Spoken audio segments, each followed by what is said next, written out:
അനുഗ്രഹീതമായ സന്ധ്യാസമയത്തിനായി ഞാൻ ദൈവത്തിന് സ്തോത്രം ചെയ്യുന്നു. സന്നിഹിതരായിരിക്കുന്ന പ്രിയ സഹോദരി സഹോദരന്മാരെ, കർത്താവായ യേശു ക്രിസ്തുവിൻ്റെ നാമത്തിൽ ഞാൻ വന്ദനം ചൊല്ലുന്നു. ഒരു പ്രാവശ്യം കൂടെ മാറ്റമില്ലാത്ത ശ്രേഷ്ഠമായ ദൈവവചനത്തിന് മുമ്പാകെ വചന പഠനത്തോടുള്ള ബന്ധത്തിൽ നമുക്ക് ഒന്നിച്ച് പ്രകാരമായിരിക്കാൻ ദൈവം ഒരുക്കിയ സമയത്തിനായും സാവകാശത്തിനായും ഞാൻ ദൈവത്തെ വാഴ്ത്തുന്നു. നാം ഇന്ന് വെളിപ്പാട് പുസ്തകം 6-ാം അധ്യായം ആണ് പഠനം ആരംഭിക്കേണ്ടത്. എന്നാൽ ഞാൻ 6-ാം അധ്യായത്തിലേക്ക് ക്ലാസ് പ്രവേശിക്കുന്നതിന് മുമ്പ് ഓൺലൈനിൽ ഒരു ചോദ്യം ലഭിച്ചു. അതിന് മറുപടി പറഞ്ഞിട്ട് ക്ലാസ്സിലേക്ക് പ്രവേശിക്കാൻ ഞാൻ ആഗ്രഹിക്കുന്നു. യുണൈറ്റഡ് അറബ് എമിറേറ്റ്സ് അല്ലെങ്കിൽ UAE-യിൽ നിന്നുള്ള ഒരു സഹോദരൻ, ബിജോയ് ഉമ്മൻ എന്ന സഹോദരനാണ് ഈ ചോദ്യം അയച്ചത്. കഴിഞ്ഞ ആഴ്ചത്തെ ക്ലാസ്സിനോടുള്ള ബേസിലാണ് ക്വസ്റ്റ്യൻ. ചോദ്യം ഇതാണ്: സിംഹാസനത്തിൻ്റെ അടുത്ത് കുഞ്ഞാട് അറക്കപ്പെട്ടതുപോലെ നിൽക്കുന്നത് കണ്ടു എന്ന് പറയുന്ന ആ ഭാഗത്തെക്കുറിച്ചാണ് ചോദ്യം. അദ്ദേഹം ചോദിക്കുന്നത് ഇങ്ങനെയാണ്: അറക്കപ്പെട്ടതെന്ന് യോഹന്നാന് തോന്നാൻ കാരണമെന്താ? അതോ ലോകത്തിൻ്റെ പാപത്തിന് പരിഹാരമായി അറക്കപ്പെട്ടവൻ എന്നേ ഉദ്ദേശിക്കുന്നുള്ളൂ? ഞാൻ ഈ സഹോദരനെ ഹൃദയംഗമായി അനുമോദിക്കുന്നു. കാരണം വചനം കേൾക്കുക മാത്രമല്ല, ബെരോവയിലെ ഉത്തമന്മാരെ പോലെ ചിന്തിക്കുകയും ചോദിക്കുകയും ചെയ്യുന്നത് നല്ല പ്രവണതയാണ്. ഇതിൻ്റെ മറുപടി എനിക്ക് എൻ്റെ കഴിവനുസരിച്ച് അല്ലെങ്കിൽ ഞാൻ മനസ്സിലാക്കിയതനുസരിച്ച് ഞാൻ ഷെയർ ചെയ്യും. കുഞ്ഞാട് അറക്കപ്പെട്ടതുപോലെ നിൽക്കുന്നു എന്നുള്ളത് മുദ്ര പൊട്ടിക്കുവാൻ അല്ലെങ്കിൽ പുസ്തകത്തിൻ്റെ മുദ്ര തുറക്കുവാൻ ആരെയും കാണാഞ്ഞിട്ട് യോഹന്നാൻ കരഞ്ഞു എന്ന് നമ്മൾ കണ്ടു. അപ്പോൾ ആ സമയത്താണ് യഹൂദ ഗോത്രത്തിൻ്റെ സിംഹം, ദാവീദിൻ്റെ വേരുമായവൻ ഇതിനായി തുറക്കുവാൻ യോഗ്യത പ്രാപിച്ചിരിക്കുന്നു എന്നുള്ളത് മൂപ്പൻ അവിടെ പറയുന്നത് കേട്ടു. അപ്പോൾ ആ ശബ്ദം കേട്ട ഉടനെ തന്നെ യോഹന്നാൻ തിരിഞ്ഞു നോക്കിയപ്പോഴാണ് ഒരു കുഞ്ഞാട് അറക്കപ്പെട്ടതുപോലെ നിൽക്കുന്നത് യോഹന്നാൻ കണ്ടു എന്ന് പറയുന്നു. അപ്പോൾ ഈ കുഞ്ഞാട് യോഹന്നാൻ നോക്കിയത് സിംഹത്തെ കാണുവാനാണ്, അല്ലെങ്കിൽ യഹൂദ ഗോത്രത്തിൻ്റെ സിംഹം എന്നുള്ളത് കേട്ടുകൊണ്ടാണ് നോക്കുന്നത്. എന്നാൽ കുഞ്ഞാട് അറക്കപ്പെട്ടതുപോലെ നിൽക്കുന്നു എന്നുള്ളതിനെക്കുറിച്ച് നിങ്ങളൊരു കാര്യം ഓർക്കണം. ഈ വേദപുസ്തകം വ്യാഖ്യാനിക്കുന്നവർ ഈ ബുദ്ധിമുട്ടുള്ളതായ ഭാഗം വരുമ്പോൾ സാധാരണ ചെയ്യുന്ന പരിപാടി അതങ്ങ് സ്കിപ്പ് ചെയ്തു പോകുക എന്നുള്ളത്. അത് നിങ്ങൾ വ്യാഖ്യാന ഗ്രന്ഥങ്ങൾ നോക്കിയാൽ കാണാൻ കഴിയുന്ന ഒരു പ്രവണതയാണ്. അവിടെ തൊടാതെ അങ്ങ് വിടും. എന്നാൽ ഈ ഭാഗം വെച്ചുകൊണ്ട് ഞാൻ ആ പ്രിയ സഹോദരൻ്റെ ക്വസ്റ്റ്യന് മറുപടി കൊടുക്കുവാൻ വേണ്ടി നോക്കിയതിൽ പ്രധാനമായും നമ്മളവിടെ ചിന്തിക്കേണ്ടത് ഇത് യോഹന്നാന് ഉണ്ടായ അല്ലെങ്കിൽ യോഹന്നാൻ കണ്ട കാഴ്ചയിൽ യോഹന്നാൻ്റെ തോന്നലാണ്. അത് നമ്മൾ ആദ്യമേ ഓർക്കണം. കാരണം കാണുന്നത് യോഹന്നാനാണ്. ഒരു കുഞ്ഞാട് അറക്കപ്പെട്ടതുപോലെ നിൽക്കുന്നത് കൊണ്ട് അപ്പോൾ യോഹന്നാനാണ് ഈ സാദൃശ്യം പറയുന്നത്.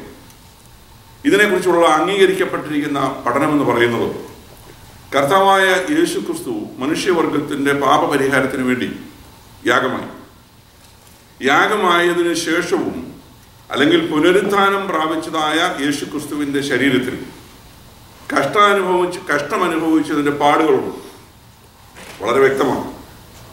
കാരണം കർത്താവായ യേശു ക്രിസ്തു സ്വർഗാരോഹണം ചെയ്തതിന് മുമ്പ് അല്ലെങ്കിൽ ഉയർത്തെഴുന്നേറ്റതായ ആ സമയത്ത് അതിരാവിലെ കല്ലറയുടെ വാതിൽക്കൽ സ്ത്രീകൾ ചെല്ലുന്നതായിട്ട് നമുക്ക് കാണാം. ആ കൂട്ടത്തിൽ മറിയ തോട്ടക്കാരൻ എന്ന് പറഞ്ഞുകൊണ്ട് അടുത്ത് ചെല്ലുന്ന രംഗം നമുക്ക് കാണുവാൻ കഴിയും. അപ്പോൾ തൊട്ട് നമസ്കരിക്കാൻ തുടങ്ങുന്ന സമയത്തോ യേശു ക്രിസ്തു പറയുന്നു, ഞാൻ എന്ത് ചെയ്തിട്ടില്ല, ഞാൻ പിതാവിൻ്റെ സന്നിധിയിൽ പോയിട്ടില്ല എന്ന് പറയും. എന്നാൽ അതിനുശേഷമായിട്ട് യേശു ക്രിസ്തു തന്നെ ശിഷ്യന്മാർ കൂടിയിരുന്ന സ്ഥലത്ത് യേശു ക്രിസ്തു പ്രത്യക്ഷപ്പെട്ടു. അവിടെ തോമസ് ഇല്ലായിരുന്നു എന്നുള്ളത് നാം കാണും. തോമസ് ഇല്ലാതിരുന്നത് കൊണ്ട് തോമസ് മടങ്ങി വന്നപ്പോൾ മറ്റ് ശിഷ്യന്മാർ പറഞ്ഞു, ഞങ്ങൾ കർത്താവിനെ കണ്ടു. അപ്പോൾ തോമസ് പറഞ്ഞു, കാണാതെ ഞാൻ വിശ്വസിക്കുകയില്ല. ആ തോമസിനെ ബോധിപ്പിക്കുന്നതിന് വേണ്ടി കർത്താവ് വീണ്ടും പ്രത്യക്ഷപ്പെട്ടു. ആ പ്രത്യക്ഷതയിൽ കർത്താവായ യേശു ക്രിസ്തു തോമസിനോട് പറയുന്നു, നിന്റെ വിരൽ എൻ്റെ വിലാപ്പുറത്ത് ഇടുക എന്നുള്ളത്. അതുപോലെ തന്നെ മറ്റൊരു വിഷയം, എമ്മൗസിലേക്ക് പോയതായ ശിഷ്യന്മാർ, അത് മറ്റൊരു തെളിവാണ്. എമ്മൗസിലേക്ക് പോയതായ അപ്പം വിലാപ്പുറം തുറന്നത് ആര് കണ്ടു? തോമസും മറ്റു ശിഷ്യന്മാരും കണ്ടു. അതുപോലെ തന്നെ എമ്മൗസിലേക്ക് പോയതായ ശിഷ്യന്മാർ അവർ തർക്കിച്ചും വാദിച്ചും പോകുന്ന സമയത്ത് കർത്താവ് അവരോട് ചേർന്നു പോകണം. അവർ തിരിച്ചറിഞ്ഞില്ല. അവസാനം അവർ തിരിച്ചറിഞ്ഞു. അപ്പം എടുത്തോ നുറുക്കുന്ന സമയത്ത് അവർ തിരിച്ചറിഞ്ഞു. അപ്പം എടുത്ത് നുറുക്കിയ സമയത്ത് അവരെങ്ങനെ തിരിച്ചറിഞ്ഞു എന്ന് ചോദിച്ചാൽ കർത്താവിൻ്റെ കയ്യിലെ ആണിപ്പാടുകൾ അവർ കണ്ടു എന്നുള്ളതാണ്. അപ്പോൾ യേശുക്രിസ്തുവിൻ്റെ കഷ്ടാനുഭവത്തിൻ്റെ പാടുകൾ തൻ്റെ പുനരുദ്ധാന ശരീരത്തിൽ ഉണ്ട് എന്നുള്ളതാണ് വേദപുസ്തകം നമ്മെ പഠിപ്പിക്കുന്നത്. അപ്പോൾ ഇതിൻ്റെ ബേസിലാണ്. അത് മാത്രമല്ല, കർത്താവായ യേശുക്രിസ്തുവിനോട് വളരെ ക്ലോസ് ആയിട്ട് ഇടപെട്ട ആളാണ് യോഹന്നാൻ, വളരെ ക്ലോസ് ആയിട്ട്.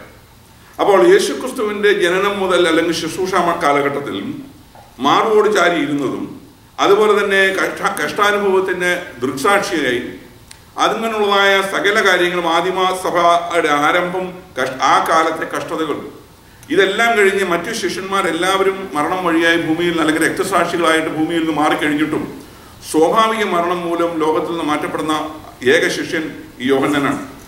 അപ്പോൾ ആ നിലയിലും യോഹന്നാന് ഈ കർത്താവിനെ കുറിച്ച് അല്ലെങ്കിൽ കുഞ്ഞാടെന്നുള്ളതിനെ കുറിച്ച് വ്യക്തമായ കാഴ്ചപ്പാടുണ്ട്. ഇനിയും കുഞ്ഞാടെന്നുള്ളതായ വാക്ക് യോഹന്നാന് പ്രിയപ്പെട്ട വാക്കാണ്. കാരണം യോഹന്നാന്റെ സുവിശേഷത്തിലാണ് യേശുക്രിസ്തുവിനെ കുഞ്ഞാടെന്ന് വിശേഷിപ്പിക്കുന്ന നാം കാണുന്നത്. അതിനുശേഷം വെളിപ്പാട് പുസ്തകത്തിൽ നിരവധി സ്ഥലങ്ങളിൽ കുഞ്ഞാടെന്നുള്ളത് കാണുന്നുണ്ട്. അപ്പോൾ ഈ യോഹന്നാൻ അറുക്കപ്പെട്ട കുഞ്ഞാട് പോലെ ക്രിസ്തുവിനെ കണ്ടു എന്ന് പറയുന്നത്, യോഹന്നാൻ തിരിഞ്ഞു നോക്കിയപ്പോൾ കുഞ്ഞാട് അറുക്കപ്പെട്ടതുപോലെ നിൽക്കുന്നു. അപ്പോൾ അറുക്കപ്പെട്ട അവസ്ഥയിൽ നിൽക്കുകയല്ല, ആ അറുക്കപ്പെട്ട ലോകത്തിന്റെ പാപത്തിന്റെ പരിഹാരത്തിന് വേണ്ടി ഒരിക്കൽ യാഗമായി തീർന്ന കുഞ്ഞാട് ഇപ്പോൾ ഇവിടെ നിൽക്കുകയും ഉയർത്തെഴുന്നേറ്റ് നിൽക്കുന്ന അവസ്ഥയിലാണ്. പക്ഷെ ആ കാഴ്ച കണ്ടപ്പോൾ പെട്ടെന്ന് യോഹന്നാന് കർത്താവായ യേശുക്രിസ്തുവിന്റെ കഷ്ടാനുഭവത്തെക്കുറിച്ച് അല്ലെങ്കിൽ യേശുക്രിസ്തു മനുഷ്യവർഗത്തിന് വരുത്തിയ പാപപരിഹാരത്തെക്കുറിച്ചുള്ള ഓർമ്മ യോഹന്നാൻ വന്നു എന്നുള്ളതാണ് പൊതുവെയുള്ള ചിന്ത. ഇതിന് ഈ ക്വസ്റ്റ്യൻ മറുപടിയായിട്ട് പറയുവാനുള്ളൂ. മറ്റൊന്ന്, ഈ വിഷയത്തോടുള്ള ബന്ധത്തിൽ നമ്മുടെ മലയാളം പുസ്തകങ്ങൾ നിരവധി ഉണ്ടെങ്കിൽ പോലും നിരവധി മലയാളം പുസ്തകങ്ങളുണ്ട്. ഈ മലയാളം പുസ്തകങ്ങളുള്ള കൂട്ടത്തിൽ ഈ വിഷയത്തെക്കുറിച്ച് എന്തെങ്കിലും ഒന്ന് തൊട്ടു പറഞ്ഞേക്കുന്ന പ്രധാന എഴുത്തുകാരൻ സൈമൺ സാറാണ്. KV സൈമൺ സാറിന്റെ വെളിപ്പാട് പുസ്തക വ്യാഖ്യാനത്തിൽ അദ്ദേഹം ഇതിനെക്കുറിച്ച് പറയുന്നത് ഇങ്ങനെയാണ്: ഈ യേശുക്രിസ്തു ഉയർത്തെഴുന്നേറ്റ് സ്വർഗത്തിൽ ചെന്നപ്പോൾ പിതാവായ ദൈവത്തോടു കൂടെ ആ സിംഹാസനത്തിൽ തന്നെ ഇരിക്കുകയായിരുന്നു. ആ ഇരിക്കുന്ന സമയത്താണ് യോഹന്നാൻ ഈ പുസ്തകം, ഇത് സൈമൺ സാർ എഴുതിയ ഒരു ചിന്ത ഞാൻ പറയുകയാണ്. അപ്പോൾ യോഹന്നാൻ ഈ പുസ്തകം, മുദ്ര വെച്ചതായ പുസ്തകം തുറക്കുവാൻ ആരെയും കാണാൻ യോഹന്നാൻ എന്ത് ചെയ്തു? യോഹന്നാൻ കരഞ്ഞു. അങ്ങനെ യോഹന്നാൻ കരഞ്ഞതായ സമയത്ത് പുസ്തകങ്ങൾ, ഭാവികാല സംഭവങ്ങൾ തുറന്നു കാണിക്കുവാൻ ആരുമില്ലല്ലോ എന്നോർത്ത് യോഹന്നാൻ കരയുമ്പോൾ ആ സമയത്ത് സിംഹാസനത്തിൽ നിന്ന്, അതായത് പിതാവായ ദൈവത്തോടുകൂടെ സിംഹാസനത്തിൽ ഇരുന്ന പുത്രൻ എഴുന്നേറ്റ് നിന്നു എന്നുള്ളതാണ് സൈമൺ സാറൻ അവതരിപ്പിക്കുന്ന ചിന്തയാണ്. ഇതൊക്കെ പറയുമ്പോഴും ഓർക്കണം, വേദപുസ്തകത്തിൽ അങ്ങനെ എഴുതിയിട്ടുണ്ടോ എന്ന് ചോദിച്ചാൽ അങ്ങനെ എഴുതിയിട്ടില്ല. ഇതെല്ലാം വേദശാസ്ത്രികൾ അല്ലെങ്കിൽ വേദപുസ്തകം സീരിയസ് ആയിട്ട് പഠിക്കുന്ന ദൈവദാസന്മാരുടെ അഭിപ്രായങ്ങൾ എന്നുള്ള നിലയിൽ മാത്രമേ നമുക്കിതിനെ കാണുവാൻ കഴിയുകയുള്ളൂ. ഞാൻ അതുപോലെ തന്നെ ആ സഹോദരൻ മറ്റൊരു കാര്യം കൂടെ പറഞ്ഞിട്ടുണ്ട്. ഈ കുഞ്ഞാട് സിംഹാസനത്തിന്റെ നടുക്ക് നിൽക്കുന്നു എന്നുള്ള നിലയിൽ ഇംഗ്ലീഷിൽ അങ്ങനെ എഴുതിയിരിക്കുന്നു എന്നുള്ളത്. ഇംഗ്ലീഷിൽ, അതായത് NIV-യിൽ മാത്രമാണ് a lamp at the centre of the throne എന്നുള്ള നിലയിൽ NIV-യിൽ കാണുവാൻ കഴിയും. എന്നാൽ അതേസമയം midst of the throne, in front of the throne, between the throne എന്നൊക്കെയുള്ള നിലയിലാണ് ഇതര ഭാഷകളിൽ എല്ലാം കാണുവാൻ കഴിയുന്നത്. എന്നാൽ സുറിയാനി പരിഭാഷയിൽ ഇപ്രകാരം കാണുവാൻ കഴിയും: ആ മൂപ്പന്മാരുടെ നടുവിലായി അറുക്കപ്പെട്ടവൻ എന്ന പോലെ ഒരു കുഞ്ഞാട് നിൽക്കുന്നത് ഞാൻ കണ്ടു. ഇതാണ് സുറിയാനി പരിഭാഷയിൽ കാണുന്നത്. പൊതുവെ സിംഹാസനത്തിന് നടുക്കെന്ന് പറയുന്നത്, അല്ലെങ്കിൽ ആ നിലയിൽ പറഞ്ഞാൽ പോലും, ഈ മൂപ്പന്മാരും സിംഹാസനം, അതിനടുത്ത് ജീവികൾ, ചുറ്റുപാടും 24 മൂപ്പന്മാർ, ഇതിന്റെ നടുക്ക് തന്നെയാണ് ഈ കുഞ്ഞാടിന്റെ സ്ഥാനം. ഇതിന് പുറത്തല്ല എന്നുള്ളതാണ്. ഇതിനടുക്ക് എന്നുള്ളത് അർത്ഥം മാത്രമേ ആ സെന്റർ എന്നുള്ളത് കൊണ്ട് ഉദ്ദേശിക്കുന്നുള്ളൂ. ഇനിയും നമുക്ക് വെളിപ്പാട് പുസ്തകം 6-ാം അധ്യായത്തിലേക്ക് വരാം.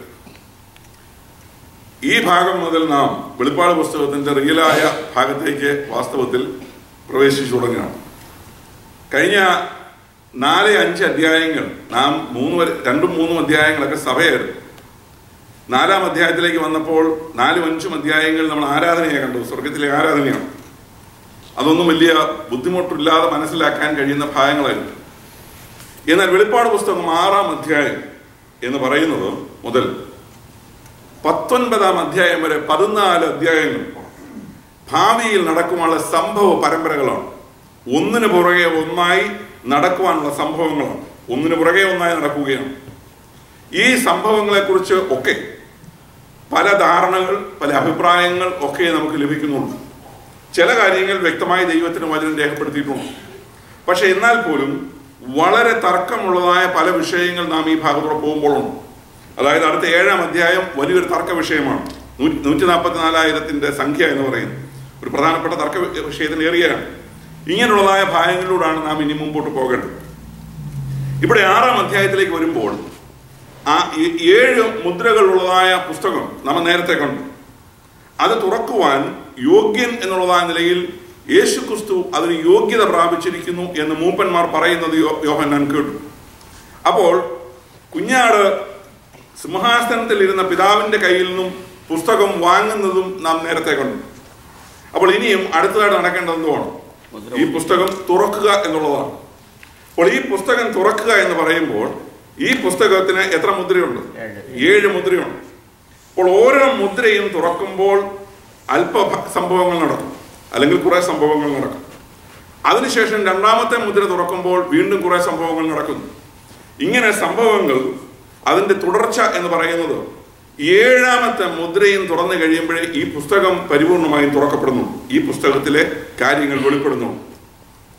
ഇനിയും നാം ഈ മുദ്രകളെ കുറിച്ച് പഠിക്കുമ്പോൾ ഈ 6-ാം അധ്യായത്തിൽ തന്നെ 6 മുദ്രകൾ ഓപ്പൺ ചെയ്യുന്നുണ്ട്. നിങ്ങൾക്ക് ഓർത്തിരിക്കാൻ എളുപ്പമാണ്.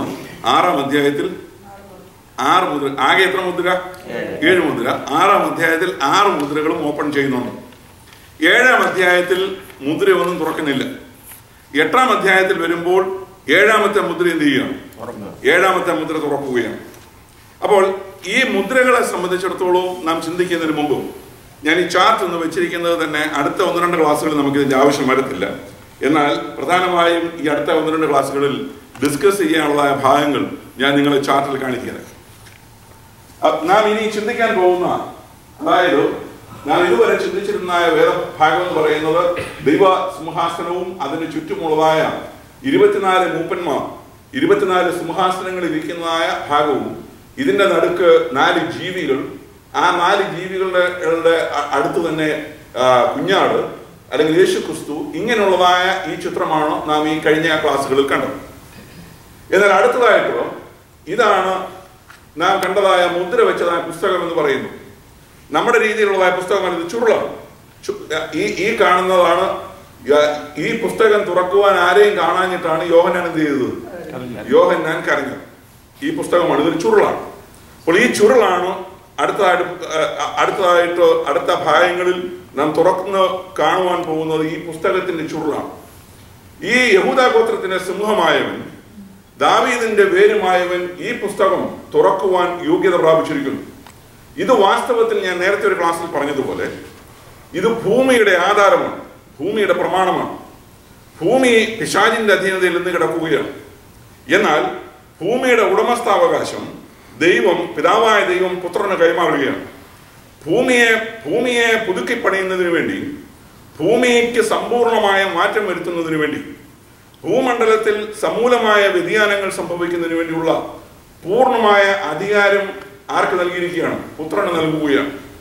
അപ്പോൾ പുതിയ ആകാശവും പുതിയ ഭൂമിയും സൃഷ്ടിക്കപ്പെടുന്നത് ഉൾപ്പെടെ ഉള്ള സംഭവ പരമ്പരകൾ ഈ പുസ്തകത്തിൽ രേഖപ്പെടുത്തിയിട്ടുണ്ട്. നാം ഇനിയും പഠിക്കാൻ പോകുന്ന ഈ പുസ്തകത്തെ കുറിച്ച് ഇവിടുന്ന് തുടങ്ങുക. ഇനിയുള്ള ഈ ഭാഗങ്ങൾ മുഴുവൻ നമ്മളെ സംബന്ധിച്ചിടത്തോളം വെളിപ്പാട് പുസ്തകത്തിന്റെ ഏറ്റവും പ്രധാനപ്പെട്ട ഭാഗങ്ങളാണ്. അതുകൊണ്ട് നിങ്ങൾ യാദൃച്ഛികമായ ക്ലാസ് മിസ് ചെയ്താൽ ഓൺലൈനിൽ ശ്രദ്ധിക്കാൻ ശ്രമിക്കുക. കാരണം പിന്നീട് ക്ലാസ്സിൽ ആവർത്തിക്കാൻ എനിക്ക് ബുദ്ധിമുട്ടുണ്ട്. നാം ഇവിടെ നിങ്ങൾ നോക്കിയാൽ കാണാം, ഈ ഭാഗത്ത് 7 മുദ്രകൾ നമുക്കിവിടെ കാണുവാൻ കഴിയും. ഇത് 7 മുദ്രകളുണ്ട്. ഇതാണ് മുദ്ര വെച്ച പുസ്തകം. ആ പുസ്തകത്തിന് 7 മുദ്രകൾ ഉണ്ടെന്നുള്ളത് കാണിക്കാൻ വേണ്ടിയാണ് 7 മുദ്രകൾ ഇവിടെ ഈ ചാർട്ടിൽ രേഖപ്പെടുത്തി. 7 മുദ്രകളാണ്. ഈ 7 മുദ്രകളുടെ അവസാനത്തിൽ ഞാൻ പറഞ്ഞല്ലോ, 7-ാം അധ്യായത്തിലേക്ക് വരുമ്പോൾ 144,000 എന്ന് പറയുന്ന വിഷയം അവിടെ വരികയാണ്. 144,000 അത് ആരാണെന്നുള്ളത് നമുക്ക് പിന്നീട് ചിന്തിക്കും. എന്നാൽ ഈ 7 മുദ്രകൾ തുറക്കുന്നതിൽ നമ്മൾ നേരത്തെ കണ്ടു, ദൈവസിംഹാസനത്തിന്റെ അടുക്ക് ആര് നിൽപ്പുണ്ടോ?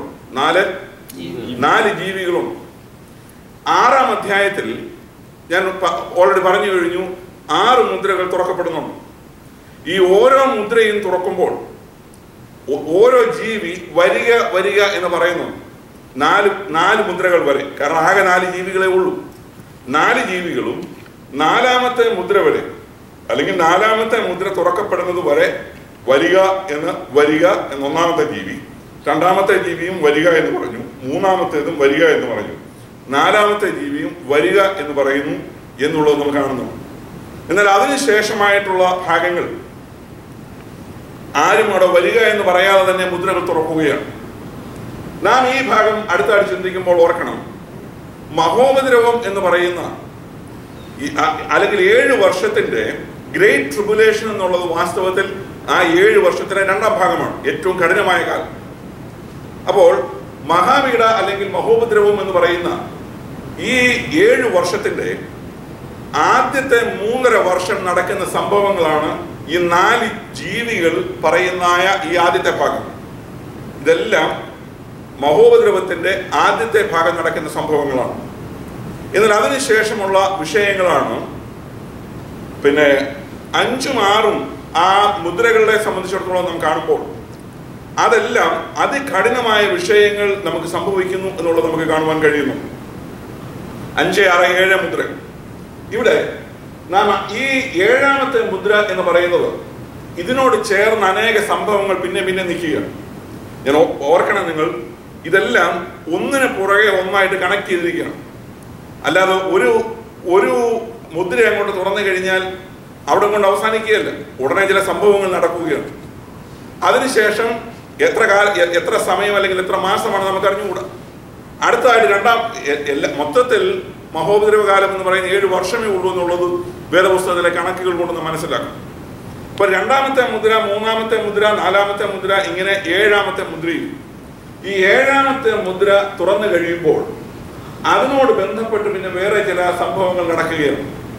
അതായത് 7ാം മുദ്ര തുറന്നു കഴിയുമ്പോൾ നാം 7 ദൂതന്മാരെ നിൽക്കുന്നതായിട്ട് കാണുന്നുണ്ട്. 7 ദൂതന്മാർ.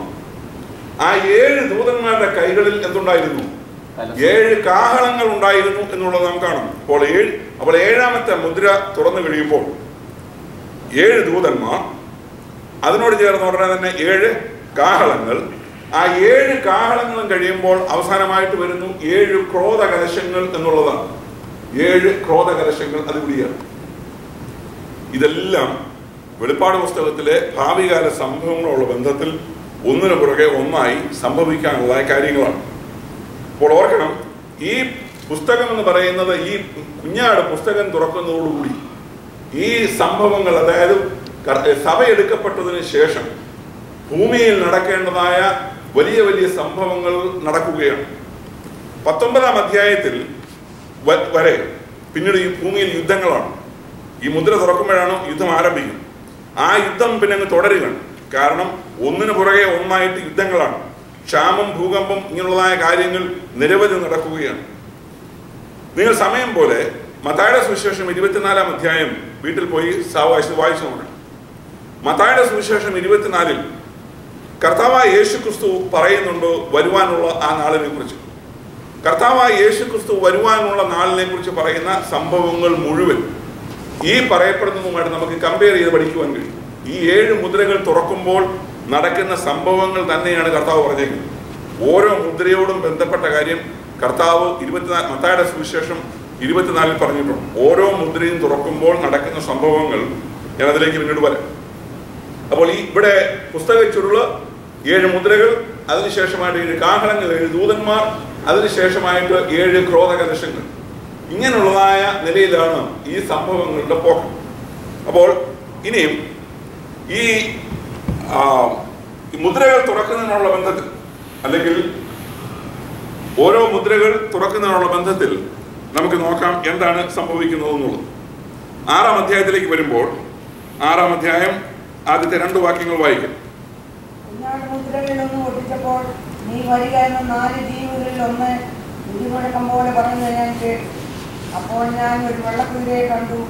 അതിന്മേൽ ഇരിക്കുന്നവന്റെ കയ്യിൽ ഒരു വില്ലുണ്ട്. അവന് ഒരു കിരീടവും ലഭിച്ചു. അവൻ ജയിക്കുന്നവനെയും ജയിപ്പാനായി പുറപ്പെട്ടു. നാം ഇവിടെ ചിന്തിക്കുന്നതോ വെളിപ്പാട് പുസ്തകം 4ാം അധ്യായത്തിൽ നാം കണ്ടു ദൈവത്തെ ആരാധിക്കുന്ന ഒരു ഭാഗം. ആ ദൈവത്തെ ആരാധിക്കുന്ന ഭാഗത്ത് അവർ പറയുന്നത് ദൈവമാണ് സൃഷ്ടാവ് എന്നുള്ള നിലയിൽ, സകലതിനും മുമ്പേ ഉള്ളവൻ അല്ലെങ്കിൽ എന്നേക്കുമുള്ളവൻ എന്നുള്ള ആ നിലയിൽ പിതാവായ ദൈവത്തിന് മഹത്വം കൊടുത്തുകൊണ്ടാണ് 4 ഭാഗം നാം കാണുന്നത്. 5 അല്ലെങ്കിൽ ഗോഡ് ആസ് എ ക്രിയേറ്റർ എന്നുള്ള ആ നിലയിൽ. എന്നാൽ 5-ാം അധ്യായത്തിലേക്ക് നാം വരുമ്പോൾ കർത്താവായ യേശു ക്രിസ്തുവിന് മഹത്വം കൊടുത്തുകൊണ്ട് പിതാവായ ദൈവത്തെ ആരാധിച്ചതുപോലെ തന്നെ യേശു ക്രിസ്തുവിനെ ആരാധിക്കുന്ന ഭാഗം നമുക്ക് 5-ാം അധ്യായത്തിൽ കാണുവാൻ കഴിയും. അവിടെ പറയുമ്പോൾ കുഞ്ഞാടെ നീ അറക്കപ്പെട്ടു, സകല ഗോത്രങ്ങളിൽ നിന്നും ഭാഷകളിൽ നിന്നും ഞങ്ങളെ വിലയ്ക്ക് വാങ്ങി. ജീസസ് ആസ് എ റിഡീമർ എന്നുള്ളതാണ് 5-ാം അധ്യായത്തിലെ പ്രമേയം. യേശു ക്രിസ്തു വീണ്ടെടുപ്പുകാരൻ എന്നുള്ള ആ നിലയിലാണ്. സകല ഗോത്രങ്ങളിൽ നിന്നും ഭാഷകളിൽ നിന്നും വംശങ്ങളിൽ നിന്നും കർത്താവ് നമ്മളെ വീണ്ടെടുത്തു തന്റെ രക്തത്താൽ എന്നുള്ളതാണ് 5-ാം അധ്യായം. എന്നാൽ ഈ 6-ാം അധ്യായത്തിലേക്ക് നാം വരുമ്പോൾ, അപ്പോൾ ഇത് രണ്ടും സ്വർഗത്തിൽ നടക്കുന്ന കാര്യങ്ങളാണ്. ഈ 6-ാം അധ്യായത്തിലേക്ക് വരുമ്പോൾ രംഗം എവിടെയാണ്? ഭൂമിയിലാണ്, സ്വർഗത്തിലല്ല. ഈ സംഭവങ്ങളെല്ലാം ഭൂമിയിൽ നടക്കാൻ പോകുന്ന കാര്യങ്ങളാണ്. രംഗം ഭൂമിയിലാണ്. അപ്പോൾ സ്വർഗത്തിൽ നിന്നും ഭൂമിയിലേക്ക് മാറ്റപ്പെടുകയാണ് സംഭവങ്ങൾ. ഇവിടെ തുടങ്ങുന്ന സംഭവങ്ങൾ, അതായത് 6-ാം അധ്യായത്തിലെ 1-ാം മുദ്ര തുറക്കുമ്പോൾ മുതൽ നടക്കുന്ന സംഭവങ്ങൾ അവസാനിക്കുന്നത് വെളിപ്പാട് പുസ്തകം 19-ാം അധ്യായത്തിലാണ്. അതായത് കർത്താവായ യേശു ക്രിസ്തുവിന്റെ പ്രത്യക്ഷത എന്നുള്ള മഹത്വ പ്രത്യക്ഷത എന്നുള്ളതായ നിലയിൽ. അപ്പോൾ അവിടെ യേശു ക്രിസ്തുവിന്റെ മഹത്വ പ്രത്യക്ഷത എന്ന് പറയുന്ന 19-ാം അധ്യായത്തിലാണ് വെള്ളക്കുതിരപ്പുറത്ത് വരുന്നത്. അപ്പോൾ അതുവരെയുള്ളതായ സംഭവങ്ങൾ ആണ് ഇനിയുള്ളതായ 14 അധ്യായങ്ങളിൽ നമുക്ക് പഠിപ്പാനായിട്ടുള്ളത്. നാം വായിച്ച ആ ഭാഗത്തേക്ക് വരാം. കുഞ്ഞാട് മുദ്രകളിൽ ഒന്ന് പൊട്ടിച്ചപ്പോൾ, അപ്പോൾ ഈ കുഞ്ഞാട് എന്നുള്ളത് ആരാന്ന് നാം കണ്ടു. ആരാ? ഓർത്തിരിക്കണം അതേ കാര്യം. ഇത് ഒരു പ്രധാനപ്പെട്ട തർക്ക വിഷയത്തിലേക്ക് തന്നെ നമ്മൾ തുടങ്ങാൻ പോകും. അപ്പോൾ കുഞ്ഞാടാണ് ഈ മുദ്രകൾ എന്ത് ചെയ്യുന്നത്? പൊട്ടിക്കുന്നത്. തർക്കമുള്ള കാര്യമല്ല, അങ്ങനെ എഴുതിയിരിക്കുന്നു. കുഞ്ഞാട് ആരാന്നുള്ളത് നമ്മൾ നേരത്തെ കണ്ടുകഴിഞ്ഞു. അപ്പോൾ യേശു ക്രിസ്തുവാണ് ഈ മുദ്രകൾ തുറക്കുന്നത്. അപ്പോൾ യേശു ക്രിസ്തു മുദ്രകളിൽ ഒന്ന് പൊട്ടിച്ചപ്പോൾ, അല്ലെങ്കിൽ കുഞ്ഞാട് മുദ്രകളിൽ ഒന്ന് പൊട്ടിച്ചപ്പോൾ, നീ വരിക, മലയാളത്തിൽ അങ്ങനെ നീ വരിക എന്നുണ്ട്, ഇംഗ്ലീഷിൽ പക്ഷേ കമ്മെന്നേ ഉള്ളൂ, വരിക എന്ന് മാത്രമേ ഉള്ളൂ. വരിക എന്ന് 4 ജീവികളിൽ ഒന്ന് ഇടിമുഴക്കം പോലെ പറയുന്നത് ഞാൻ കേട്ടു. അപ്പോൾ ഈ ജീവികൾ എന്തുള്ളതാണ്? നല്ല ശബ്ദമുള്ളതാണ്. അപ്പോൾ ഇടിമുഴക്കം പോലെ ഒരു ജീവി പറയുന്നത്, 4 ജീവികളിൽ ഒന്ന് ഇടിമുഴക്കം പോലെ പറയുന്നത് കേട്ടു, വരിക എന്നുള്ളത്. അപ്പോൾ ഈ വരിക എന്ന് പറയുന്നത് ഒരു കൂട്ടം അഭിപ്രായം യോഹന്നാനോടാണ് വരിക എന്ന് പറയുന്നത്. വരിക എന്ന് യോഹന്നാനെ വിളിക്കുകയാണ്. തെറ്റായ ഒരു അഭിപ്രായമാണ്. യോഹന്നാനെ ഒന്നും അല്ല വിളിക്കുന്നത്. കാരണം ഇവിടെ വരുന്നുണ്ട് ഒരുത്തൻ, വരിക എന്ന് പറഞ്ഞപ്പോൾ പ്രത്യക്ഷപ്പെടുന്നുണ്ട്. ആ ആളിനെ തന്നെയാണ് വിളിച്ചത്. കുതിരപ്പുറത്ത് തയ്യാറായിരിക്കുന്ന ആളുകൾ ഒന്നിനു പുറകെ ഒന്നായി വരികയാണ്.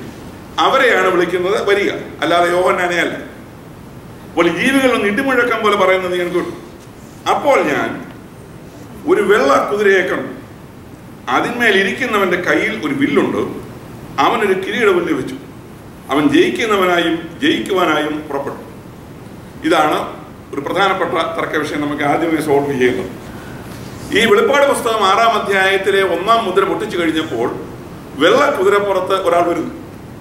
ഈ വെള്ള കുതിരപ്പുറത്ത് വരുന്ന ആൾ, വെള്ള കുതിര എന്ന് പറയുന്നതിനെ മനോഹരമായ കാര്യമാണ്. കാര്യം സമാധാനത്തിന്റെ ഒരു ചിഹ്നമായിട്ടാണ്, വിശുദ്ധിയുടെ ഒരു ചിഹ്നമായിട്ടാണ് ആ നിലയിലേക്ക് ഇരിക്കുന്നത്. നല്ലതാണ് വെള്ളക്കുതിര എന്ന് പറയുന്നത്. കാരണം പുറകെ കറുത്ത കുതിരയൊക്കെ വരുന്നു, കറുത്ത മഞ്ഞക്കുതിരയൊക്കെ വരുന്നു.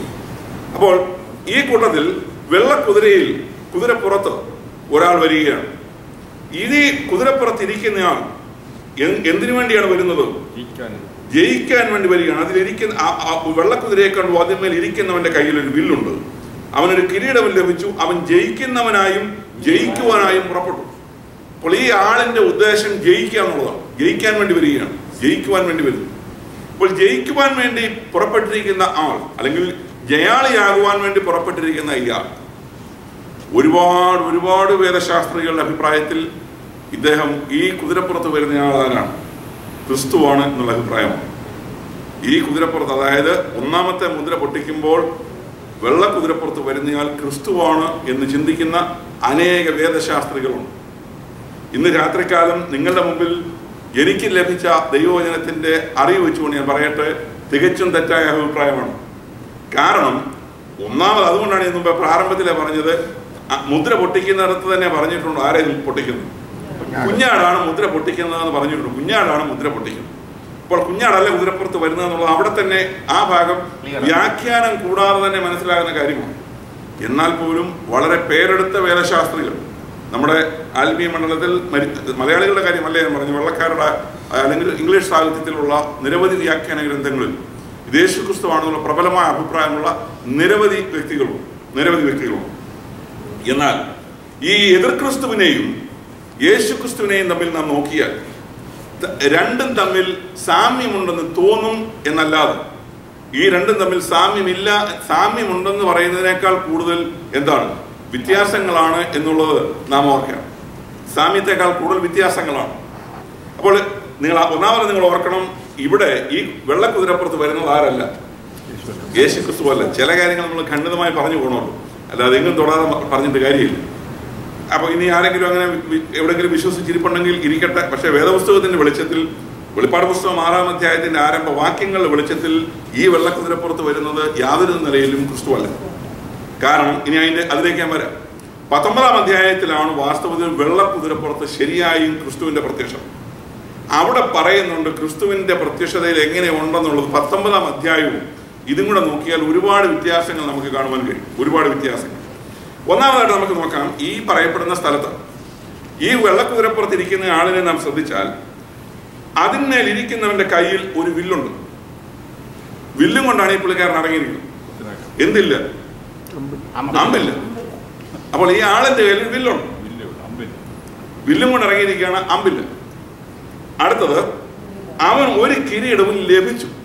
ഈ കിരീടം ആരോ കൊടുത്തതാ? ഒരു കിരീടവും ലഭിച്ചു എന്ന് പറയുന്നത്. അപ്പോൾ അതും എത്രയേ ഉള്ളൂ? ഒരു കിരീടവും. അവൻ ഒരു കിരീടവും ലഭിച്ചു. എന്നാൽ വെളിപ്പാട് പുസ്തകം 19-ലേക്ക് നാം വരുമ്പോൾ കർത്താവായ യേശുക്രിസ്തുവിനെ കുറിച്ച് പറയുമ്പോൾ അവന്റെ കയ്യിൽ എന്തുണ്ട്? വാളുണ്ട് എന്നുള്ളത് നമുക്ക് കാണുവാൻ കഴിയും. വാളുമായിട്ടാണ് വരുന്നത്. മാത്രമല്ല അവന്റെ തലയിൽ അനേക രാജമുടികൾ ഉണ്ട് എന്നുള്ളതാണ്. ഇതിന് രണ്ടിനും വെറുതെ ഒന്നുമല്ല, രണ്ടിനും ഭാഷയിൽ ഉപയോഗിച്ചിരുന്ന രണ്ട് വാക്കുകളാണ്. ഇവിടെ ഈ പറയപ്പെടുന്ന 6-ാം അധ്യായത്തിലെ അവനൊരു കിരീടം കിട്ടിയെന്ന് പറയുന്നതും 19-ാം അധ്യായത്തിൽ കർത്താവായ യേശുക്രിസ്തുവിന് അനേക രാജമുടികൾ ഉണ്ടെന്ന് പറഞ്ഞിരിക്കുന്നതിനും ഉപയോഗിച്ചിരിക്കുന്ന പദം രണ്ടും രണ്ടാണ്. രണ്ടും കിരീടമാണ് അർത്ഥത്തിൽ, പക്ഷെ രണ്ടിനും ഉപയോഗിച്ചിരിക്കുന്ന ഗ്രീക്ക് പദം വ്യത്യാസമുള്ളതാണ്. ഇവിടെ 6-ാം അധ്യായത്തിൽ ഉപയോഗിച്ചിരിക്കുന്ന പദം സ്റ്റെഫനോസ് എന്ന് പറയുന്ന പദമാണ്. അതിൽ നിന്നാണ് സ്തെഫാനോസ് എന്നുള്ള പേര് നിൽക്കുന്നത്. കിരീടം എന്നാണ് ഇതിനർത്ഥം. സ്തെഫാനോസ് എന്ന പേരിന്റെ അർത്ഥം കിരീടം എന്നാണ്. ഇപ്പൊ സ്റ്റെഫനോസ് എന്നുള്ള വാക്കാണ് ഇവിടെ ഈ 6-ാം അധ്യായം 2-ാം വാക്യത്തിൽ ഉപയോഗിച്ചിരിക്കുന്നത്. ഇവിടെയുള്ള ആളിന്റെ കിരീടം എന്ന് പറയുന്നത് ലോകപ്രകാരമുള്ള ഒരു കിരീടം എന്നേ അർത്ഥമുള്ളൂ. സ്റ്റെഫനോസ് എന്നുള്ളതിന് കിരീടം എന്ന് മാത്രമേ അർത്ഥമുള്ളൂ. എന്നാൽ വെളിപ്പാട് പുസ്തകം 19-ാം അധ്യായത്തിലേക്ക് വരുമ്പോൾ ഡയഡമാസ് എന്ന് പറയുന്ന വാക്കാണ് ഉപയോഗിച്ചിരിക്കുന്നത്. ഡയഡമാസ്. ആ ഡയഡമാസ് എന്ന് പറയുന്ന വാക്കിന്റെ അർത്ഥം, ഡയഡമാസ് എന്ന് പറയുന്ന വാക്കിന്റെ അർത്ഥം രാജകീയ കിരീടം അല്ലെങ്കിൽ റോയൽ ക്രൗൺ ആണ്. ഇത് തമ്മിൽ വ്യത്യാസവും. രാജാവ് തലയിൽ വയ്ക്കുന്ന കിരീടവും ബർഗർ കിങ്ങിലെ ബർത്ത്ഡേക്ക് നമുക്ക് അവിടെ നിന്ന് പിള്ളേരെയും കൊണ്ട് നമ്മൾ പോയാൽ അവർ നമുക്ക് എന്ത് തരും? അവർ കിരീടം തരും പിള്ളേരുടെ തലയിൽ വയ്ക്കാൻ. അതും കിരീടമാണ്. കൊച്ചിനെ സംബന്ധിച്ചിടത്തോളം അത് കിരീടം അല്ലെന്നാരും പറഞ്ഞു, കിരീടമാണ്. അപ്പോൾ കിരീടം എന്ന് പറയുന്നത് തലയിൽ വെക്കുന്ന എല്ലാം കിരീടങ്ങളാണ്. പക്ഷെങ്കിൽ കർത്താവായ യേശുക്രിസ്തുവിന്റെ തലയിൽ ഇരിക്കുന്നത് രാജമുടി അല്ലെങ്കിൽ രാജകീയ കിരീടമാണ്. രാജാക്കന്മാരുടെ തലയിൽ ഇരിക്കേണ്ട കിരീടം. അപ്പൊ രാജാതി രാജാവായ കർത്താവിനെ ആണ് നാം അവിടെ കാണുന്നത്. അപ്പോൾ ഇവിടെ ഇതൊരു സാധാരണ കിരീടം എന്നുള്ള നിലയിൽ മാത്രമേ ഇരിക്കുന്നുള്ളൂ എന്നുള്ളത് നിങ്ങൾ ഓർക്കണം. അടുത്തായിട്ട് അവൻ ജയിക്കുന്നവനായും ജയിക്കുവാനായും പുറപ്പെട്ടു എന്നുള്ളതാണ്. അപ്പൊ നാം അടുത്ത വിഷയം. അപ്പോൾ ഈ ആള് വെള്ളക്കുതിരപ്പുറത്താണ് വരുന്നത്. ഇദ്ദേഹം വരുന്നത് തന്നെ ലക്ഷണങ്ങൾ കണ്ടിട്ട് വലിയ അനിഷ്ട സംഭവം ഒന്നും ഇവിടെ നടന്നുമില്ല. വല്ലതും ഉണ്ടോ? ഈ 1-ാമത്തെ മുദ്ര പൊട്ടിച്ചപ്പോൾ വെള്ള കുതിരപ്പുറത്ത് ഒരാൾ വരുന്നു. ആ ആള് ജയിക്കാനായിട്ടാണ് വന്നിരിക്കുന്നത്. ആ ആളിന്റെ കയ്യിൽ ഒരു വില്ലുണ്ട്. കുഴപ്പമൊന്നും ഉണ്ടാക്കിയില്ല. ആളുടെ തലയിൽ ഒരു കിരീടം ഇരിപ്പുണ്ട്. പുള്ളിയുടെ ഉദ്ദേശം എന്ന് പറയുന്നത് ജയിക്കാൻ വേണ്ടിയുള്ള പുറപ്പാടാണ്. പക്ഷെ മറ്റ് അനിഷ്ട സംഭവം ഒന്നും ഇവിടെ നടന്നില്ല. നിങ്ങൾ ഓർക്കണം, എതിർ ക്രിസ്തുവിനെ കുറിച്ച് നാം പഠിക്കുമ്പോൾ അല്ലെങ്കിൽ അന്തിക്രിസ്തുവിനെ കുറിച്ച് നാം പഠിക്കുമ്പോൾ 70-ാം ആഴ്ചവട്ടം അല്ലെങ്കിൽ സഭയുടെ ഉൾപ്രാപണത്തിന് ശേഷമുള്ളതായ അവസാനത്തെ ആഴ്ചവട്ടം, ഈ ആഴ്ചവട്ടത്തിന്റെ ആരംഭം എന്ന് പറയുന്നത് വളരെ സ്മൂത്തായിട്ടാണ്, വളരെ സമാധാനത്തോടു കൂടിയാണ്. എല്ലാവർക്കും ഇയാളൊരു നല്ല ആളാണ്. വളരെ സമാധാനം ഘോഷിച്ചുകൊണ്ടാണ് അദ്ദേഹം വരുന്നത്. ഒരു കുഴപ്പം ഉണ്ടാക്കാത്ത നിലയിൽ ഇവൻ എതിർ ക്രിസ്തുവാണെന്ന് തിരിച്ചറിയാത്തതുപോലെ ഇവൻ ക്രിസ്തുവാണെന്നുള്ള നിലയിലാണ് ചിലർ അവനെ സ്വീകരിക്കുന്നത്. ആ നിലയിലാണ് എതിർ ക്രിസ്തു വരുന്നത്. അത് നിങ്ങൾ ഓർക്കണം. അപ്പോൾ ഇനി ഞാൻ വളരെ വേഗം ഈ വാക്യങ്ങൾ നിങ്ങൾ എഴുതാൻ പോകേണ്ട കാര്യമില്ല. എനിക്ക് ഇതിൻ്റെ എല്ലാം വാക്യങ്ങൾ റെഫറൻസ് ഉണ്ട്. ഞാൻ പക്ഷേ വളരെ സ്പീഡിൽ ഞാൻ പറഞ്ഞു വിടാം. എതിർ ക്രിസ്തുവും അതുപോലെ തന്നെ യേശു ക്രിസ്തുവും തമ്മിലുള്ളതായ കമ്പാരിസൺ എന്ന് പറയുന്നത്, രണ്ടും തമ്മിലുള്ള സാദൃശ്യ പഠനം എന്നുള്ളത് ഒരുപാട് സാദൃശ്യ പഠനങ്ങൾ അല്ലെങ്കിൽ ഒരുപാട് വിഷയങ്ങൾ കാണിക്കുവാൻ കഴിയും. എന്നാൽ കുറഞ്ഞത് ഒരു 15 എണ്ണം ഇപ്പോൾ ഞാൻ പറയാം. അതിൽ കൂടുതലുണ്ട് ദിവസം നിങ്ങൾ പഠിക്കുമ്പോൾ. ഇത് വളരെ വേഗം നിങ്ങളുടെ അറിവിന് വേണ്ടി ഞാൻ പറയുന്നുള്ളൂ. നിങ്ങൾ ഒരു കാരണവശാലും തെറ്റിദ്ധരിക്കപ്പെടരുത്. ഇവിടെ പറയപ്പെട്ടിരിക്കുന്ന ഈ 6-ാം അധ്യായത്തിലെ ആരംഭത്തിൽ പറയുന്ന ആൾ ക്രിസ്തുവല്ല, ഇത് ദുർക്രിസ്തുവാണ്. അത് ഒരു കാരണവശാലും എത്ര വലിയ വേദശാസ്ത്രികൾ ഇറങ്ങി ഇനിയും ഇതിനെക്കുറിച്ച് പറഞ്ഞാലും ഇത് ക്രിസ്തുവല്ല. ഇനി മൂന്നാമത് വേറൊരു അഭിപ്രായം കൊണ്ടുണ്ട്. അപ്പൊ ഞാൻ പറഞ്ഞല്ലോ, ഇത് എതിർ ക്രിസ്തുവാണെന്നുള്ള അഭിപ്രായം, ക്രിസ്തുവാണെന്നുള്ള അഭിപ്രായം. ഇത് രണ്ടും കൂടാതെ മൂന്നാമതൊരു അഭിപ്രായം കൂടി ഈ അടുത്ത കാലത്തുണ്ടായി. സുവിശേഷത്തിന്റെ മുന്നേറ്റമാണ്. എനിക്കതെങ്ങനെയാണ് അതിന്റെ വ്യാഖ്യാനം എനിക്കൊരു പിടിയും കിട്ടിയില്ല. ഈ പറയപ്പെടുന്ന 6-ാം അധ്യായത്തിന്റെ ആരംഭവാക്യം സുവിശേഷത്തിന്റെ മുന്നേറ്റം, വ്യാപകമായ സുവിശേഷത്തിന്റെ മുന്നേറ്റം ഇന്ന് ലോകം നടന്നുകൊണ്ടിരിക്കുക. അപ്പോൾ ലോകവ്യാപകമായി വലിയ ഉണർവ് നടക്കുന്നു. ലോകവ്യാപകമായി സുവിശേഷം എന്ന് കീഴ്പ്പെടുത്തിക്കൊണ്ടിരിക്കുകയാണ്. ലാറ്റിൻ അമേരിക്കൻ രാജ്യങ്ങളിലെ, ആഫ്രിക്കൻ രാജ്യങ്ങളിലെ, നിങ്ങൾ ഏത് ഭൂഖണ്ഡങ്ങളിൽ നോക്കിയാലും അവിടെ എല്ലാം സുവിശേഷം പഴയ കാലത്തേക്കാൾ കൂടുതൽ വ്യാപിച്ചുകൊണ്ടിരിക്കുകയാണ്. അപ്പോൾ ഈ വെള്ളക്കുതിരപ്പുറത്ത് വരുന്നു എന്ന് പറയുന്നത് സുവിശേഷം ശക്തം. അതാണ് ജയിക്കാൻ വേണ്ടി പുറപ്പെടുന്ന ലോകരാജ്യങ്ങളെ സുവിശേഷം കീഴ്പ്പെടുത്തുന്നു എന്നുള്ള നിലയിൽ ഒരു വ്യാഖ്യാനം കൂടിയുണ്ട്. ഒരർത്ഥമുള്ള കാര്യമൊന്നുമല്ല. ലോകത്ത് സുവിശേഷം വ്യാപിക്കുന്നത് നല്ലതാണ്, ലോകരാജ്യങ്ങളെ സുവിശേഷം കീഴ്പ്പെടുത്തുന്നത് നല്ലതാണ്. പക്ഷെങ്കിൽ ഇത് എതിർ ക്രിസ്തു തന്നെയാണ് എന്ന് തന്നെ ചിന്തിക്കുന്നതാണ് നല്ലത്, ഇതര വേദഭാഗങ്ങളുടെ വെളിച്ചത്തിൽ. ഇനി ഇത് തമ്മിൽ ഉള്ള കമ്പാരിസൺ നിങ്ങൾ നോക്കിയാൽ, ക്രിസ്തുവും എതിർ ക്രിസ്തുവും തമ്മിലുള്ള കമ്പാരിസൺ, ഒന്നാമത് ക്രിസ്തു ഉയരത്തിൽ നിന്ന് വരുന്നു, എതിർ ക്രിസ്തു ആഴത്തിൽ നിന്ന് വരുന്നു. ക്രിസ്തു ഉയരത്തിൽ നിന്ന്, എതിർ ക്രിസ്തു ആഴത്തിൽ നിന്ന്. രണ്ടാമത് യേശു ക്രിസ്തു പിതാവിന്റെ നാമത്തിൽ വരുന്നു, എതിർ ക്രിസ്തു സ്വന്തം നാമത്തിൽ വരുന്നു എന്നുള്ളതാണ്. 3, ക്രിസ്തു ഉയർത്തപ്പെടുന്നു, എതിർ ക്രിസ്തു അഗാധത്തിലേക്ക് പോകുന്നു. ക്രിസ്തു ഉയർത്തപ്പെടുന്നു, എതിർ ക്രിസ്തു അഗാധത്തിലേക്ക് പോകും.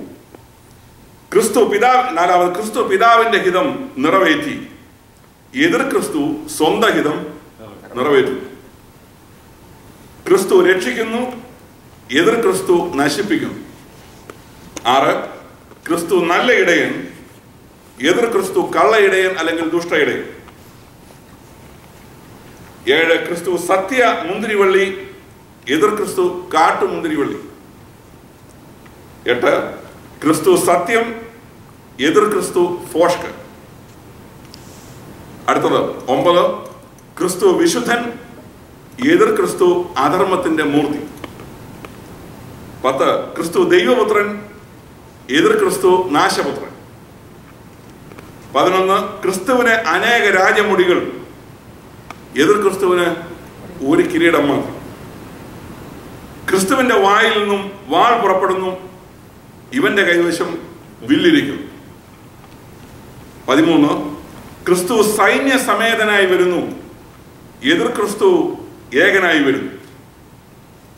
14, ക്രിസ്തു ജീവികളുടെ കൽപ്പനയ്ക്ക് വിധേയനല്ല. കാരണം ഇവിടെ നമ്മൾ കണ്ടു, 4 ജീവികൾ ഒരുത്തനാണ് പറഞ്ഞത് വരിക എന്ന് പറഞ്ഞു. വരിക എന്ന് പറഞ്ഞപ്പോഴാണ് ഈ കുതിരപ്പുറത്തിരിക്കുന്ന ആൾ പ്രത്യക്ഷപ്പെട്ടത്. അങ്ങനെ ജീവികൾ പറഞ്ഞാൽ വരുന്നയാളല്ലാരെ ക്രിസ്തു. നമ്മൾ നേരത്തെ കണ്ടു, ഈ ജീവികൾ ഈ ക്രിസ്തുവിന്റെ മുമ്പിൽ എന്ത് ചെയ്തവരോ, മൂപ്പന്മാരുടെ കൂട്ടത്തിൽ 24 മൂപ്പന്മാരുടെ കൂട്ടത്തിൽ കുഞ്ഞാടയിൽ നിന്ന് അറക്കപ്പെട്ടു എന്ന് പറഞ്ഞുകൊണ്ട് ആരാധിച്ചവരാണ് ആര്? ഈ ജീവികൾ. അല്ലാതെ കർത്താവായ യേശു ക്രിസ്തുവിന് കൽപ്പന കൊടുക്കുന്ന ജോലി ഈ ജീവികൾക്കില്ല. അടുത്തത്, ക്രിസ്തു ജീവികളുടെ കൽപ്പനയ്ക്ക് വിധേയനല്ല, എതിർ ക്രിസ്തു ജീവികളുടെ കൽപ്പനയ്ക്ക് വിധേയനാണ്.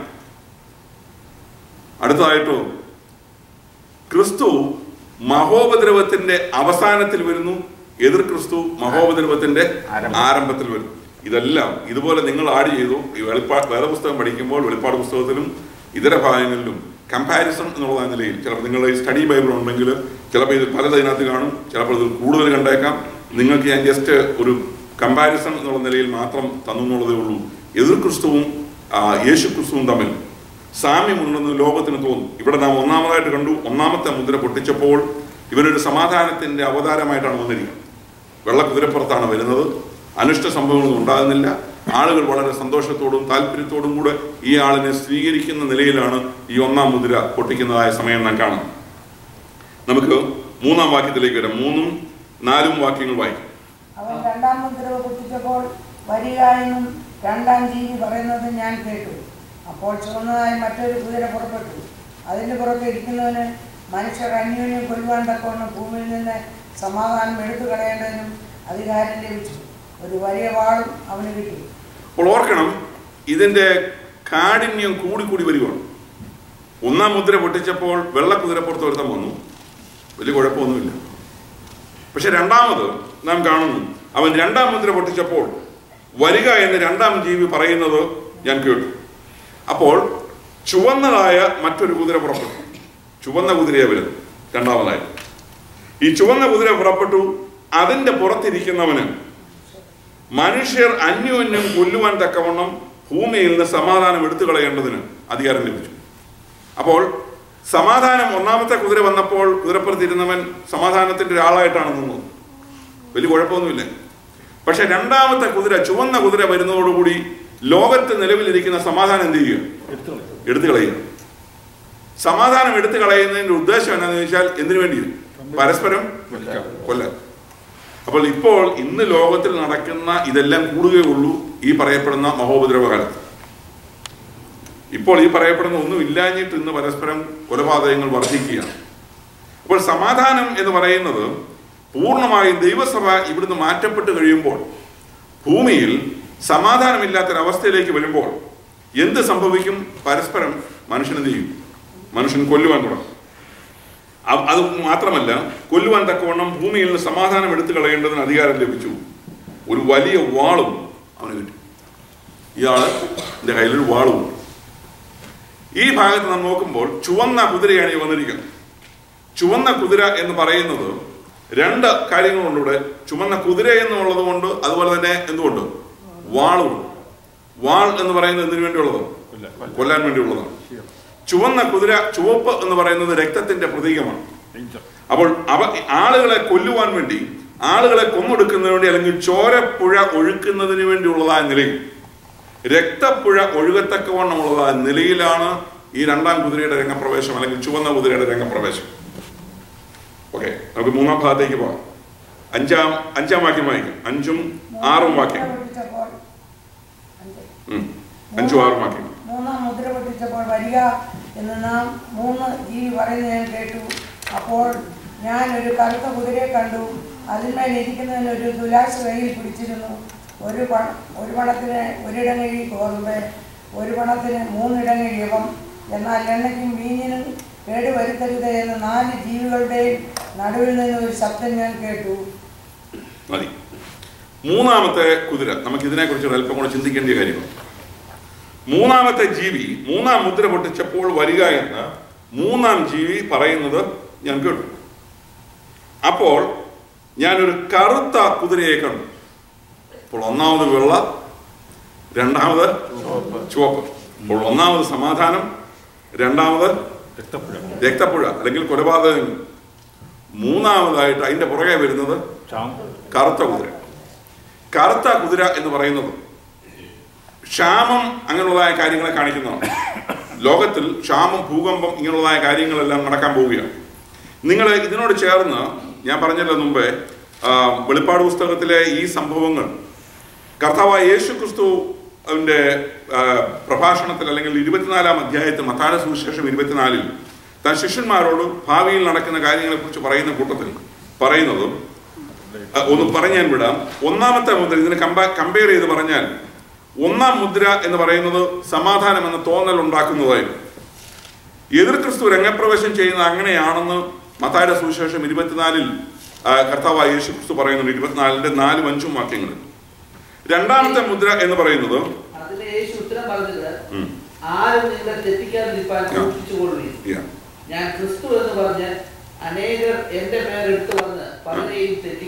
അതാണ് ഞാൻ പറഞ്ഞത്. സമാധാനത്തിന്റെ ഒരു ചിഹ്നമായിട്ട്, അല്ലെങ്കിൽ യേശു ക്രിസ്തു ആണെന്നുള്ള ചിന്ത തോന്നത്തക്കവണ്ണമാണ് ഈ 1-ാമത്തെ കുതിര, 1-ാമത്തെ മുദ്ര പൊട്ടിക്കുന്ന സമയത്ത് രംഗപ്രവേശം ചെയ്യും.